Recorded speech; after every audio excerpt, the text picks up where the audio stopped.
Eldrin's breath formed fleeting. Clouds in the frigid air as the chill wind gnawed at her exposed skin. Cutting through the threadbare cloak she clutched tightly around her. The snow-dusted plain stretched endlessly before her, a desolate expanse that mirrored the hollow ache in her chest. 15 years had passed since the fire, since the laughter of her village. A beacon of warmth and kinship nestled in a fertile valley was silenced by the crimson roar of flames. The memory was as raw as a fresh wound. Homes collapsing into ash, screams piercing the night, and the cruel smile of the man responsible, Lord Kalin, seared into her mind like a brand. His polished armor gleamed mockingly under the firelight as he raised her world to claim its land. A tyrant driven by greed, Kalin had coveted her village's prosperity. When its people refused to bend, he shattered them, leaving nothing but embers and grief. Eldrin, then a trembling child of 10, had survived by chance, hidden beneath an overturned cart, her small body pressed into the dirt as she watched her family and neighbors perish. The terror of that night had forged her, shaping her into something sharp and unyielding. For 15 years she had lived on the fringes of society, a ghost drifting through the unforgiving wilds.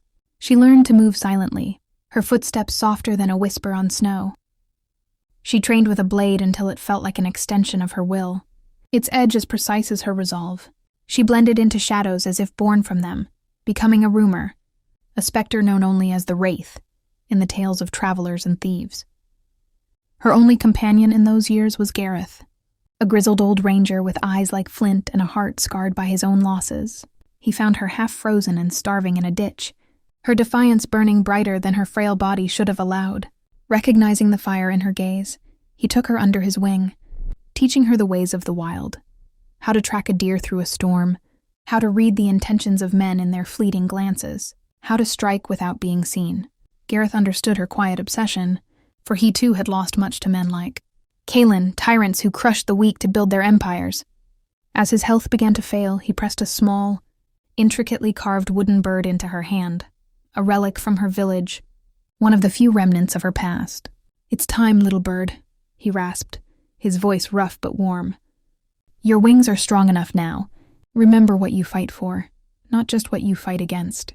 Eldrin's journey led her to the capital, a sprawling city of stark contrasts, where opulent wealth glittered in the towers of the elite, while grinding poverty choked the alleys below. Dominating the skyline was Kalin's imposing fortress, its black stone walls a constant reminder of his iron grip. Eldrin moved through the crowded streets like a shadow among the vibrant chaos of merchants, stalls and clattering carts, her senses attuned to every detail. The clink of coins, the murmur of discontent, the wary glances of those who lived under Kalin's rule. She carried no grand army, no arsenal of weapons, only her wits, her skills, and a burning purpose. Her plan was not one of brute force, but of meticulous dismantling. Kalin's empire was built on fear and corruption. She would turn those foundations to rubble. Her first target was Thorn, Kalin's chief tax collector, a corpulent man whose cruelty was matched only by his greed.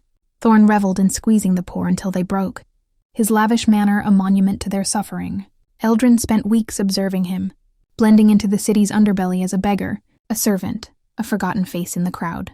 She noted his routines, the late-night visits to illicit gambling dens, the whispered deals with shady merchants, the way his eyes lingered on his ill-gotten wealth. On a moonless night, she slipped into his manor, silent as a breath. She didn't draw her blade. Death was too simple for Thorn. Instead, she planted forged documents, meticulously crafted over weeks, each seal and signature a perfect replica detailing his embezzlement and extortion. She placed them where his rivals, ever eager to climb Kalin's ranks, would find them. By dawn, Thorn was in chains, his pleas of innocence drowned out by the jeers of the oppressed. The city buzzed with whispers of his downfall, and Eldrin allowed herself a flicker of cold satisfaction. Next, she turned her attention to Valerius, the ruthless captain of Kalin's guard. A towering warrior with a reputation for brutality, Valerius was feared by all who crossed his path, but Eldrin saw what others missed. The tremor in his hands when he thought no one was watching, the furtive glances toward the city's underbelly. Valerius was a gambler, drowning in debts to men more dangerous than he. Eldrin worked in the shadows, spreading rumors, planting evidence, and ensuring his creditors grew bold. When Kalin, ever paranoid, learned of his captain's vulnerabilities, he acted swiftly. Valerius was stripped of his command, publicly disgraced in the city square as his debts were laid bare. The guard, once a formidable machine, crumbled into disarray, their morale shattered. Eldrin watched from a rooftop, her cloak blending with the night, as the city's fear of Kalin's enforcers began to wane. With each victory, Eldrin felt the weight of her vengeance lighten, but a new awareness took its place. The people, long crushed under Kalin's heel, began to look up. Her actions, meant to serve her own justice, had sparked something larger. In the markets, she overheard whispers of the Wraith, a figure who struck at the powerful and gave hope to the powerless. She saw relief in the eyes of street vendors, courage in the defiant tilt of a child's chin. Eldrin realized she was no longer just a blade in the dark. She was becoming a symbol, a spark that could ignite rebellion. The thought both thrilled and unnerved her. Vengeance had been a solitary fire, consuming all else, but now she glimpsed a different path, one that might lead beyond her own pain. Kalin himself was her final target, now isolated as his inner circle fractured and his power eroded. Eldrin knew him well, though he had never known her. His greatest fear was not death, but the loss of his carefully crafted image of invincibility. She discovered his weakness in his vanity. A diary, meticulously kept, where he recorded his conquests and cruelties with a twisted pride. The burning of her village was there, described in chilling detail as his greatest triumph. Eldrin's hands trembled as she read the stolen pages, but she forced herself to focus. This was her weapon. The night of the grand ball, a lavish affair where Kalin paraded his dominance, was her moment. Disguised as a serving girl, her face obscured by a hood, Eldrin moved through the fortress with practiced ease. The halls were alive with music and laughter, the air thick with the scent of wine and roses. She slipped into Kalin's private chambers, her heart steady despite the guards patrolling nearby. The diary was hidden in a locked chest, but Eldrin's nimble fingers made quick work of the mechanism. She crafted a precise copy of the damning entries, her hands steady as she replicated his scribe's seal. She replaced the original, ensuring no trace of her presence remained. As Kalin held court in the grand hall, surrounded by sycophants in glittering finery, Eldrin set her plan in motion. She had enlisted a network of unlikely allies, street urchins, disgruntled merchants, even a few disillusioned guards, each paid or persuaded to distribute copies of the diary's entries among the guests. The papers, bearing Kalin's unmistakable seal, spread like wildfire. Gasps and murmurs rippled through the crowd as the truth of his atrocities was laid bare. The villages burned, the lives destroyed, the callous glee with which he wielded his power. Kalin's face, initially a mask of aristocratic disdain, contorted into fury, then disbelief, then a chilling horror as his perfect world shattered. He roared for his guards, but many were already in disarray, their loyalty shaken by Valerius's fall. Others, witnessing their lord's true nature, hesitated. The crowd's murmurs grew into a tide of outrage, their fear giving way to anger. Eldrin slipped away, her task complete.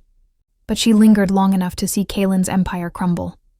He was not arrested that night. His wealth and influence still shielded him, but the damage was done. The people no longer saw a god. They saw a man, frail and fallible. His allies began to distance themselves, his enemies grew bold, and the city buzzed with the promise of change. Eldrin stepped into the night, the chill wind biting at her skin, but it carried a different scent now. Not just the dust of her past, but the faint promise of renewal. As she walked away from the capital, the wooden bird clutched in her hand. Eldrin felt the fire of vengeance cool within her. It had burned away her fear, her doubt, her weakness, leaving something new in its place, a quiet hope. She had avenged her village, but she had also given the people a voice, a chance to rise. The path ahead was uncertain. But for the first time in 15 years, Eldrin felt the stirrings of a life beyond the shadows. She was no longer just the Wraith. She was Eldrin, and she would carry her village's memory not as a weight, but as a beacon, a reminder that even in the darkest nights, justice could prevail, and a single spark could light the way.